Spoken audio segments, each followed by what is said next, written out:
What do you get when you take probably the most two important thoroughbred descended lines in the AQHA and you put them together? You get the day's continuation of the deck line of horses. You get Jet Deck. And the reason I wanted to go through the lines and tell the story and lead all the way up to Jet Deck, well, you're about to find out. Foaled April 19th of 1960 in California, Jet Deck was the offspring of Moon Deck and the daughter of a bar-named horse by the name of Miss Nightbar. Miss Nightbar was the granddaughter of the famous Three Bars, a thoroughbred in the AQHA Hall of Fame.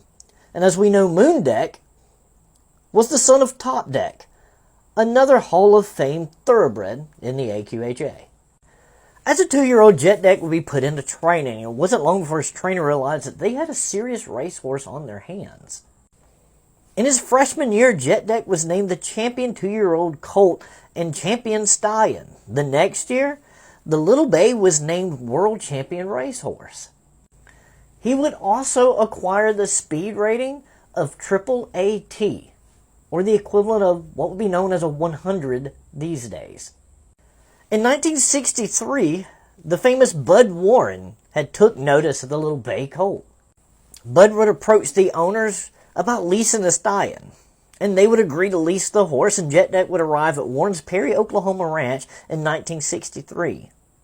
4 years later, though, Warren would actually buy half interest into Jet Deck.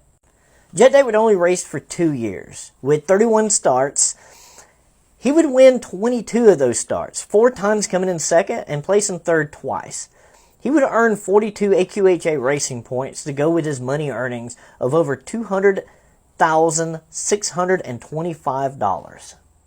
But Jet Deck is more famous as a sire, because you see, he gave us Easy Jet, Jet Smooth, Jolly Jet Deck, Jet Charger, Mar Deck, Jet Roll, and Tony B Deck. To say that he's an influential stallion is an understatement.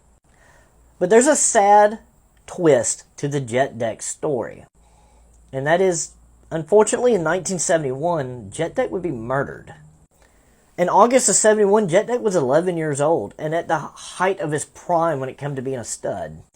And Bud Warren at the time was in Reduso, New Mexico, when a longtime employee, Dean Schultz, called him to say that Jet Deck was dead, and he didn't know why. A necropsy would be performed, and they would find a huge amount of barbiturates in his system, along with tire tracks and footprints near the barn. To this day, the murder is still a mystery, but Jet Deck would be inducted to the AQHA Hall of Fame in 1991.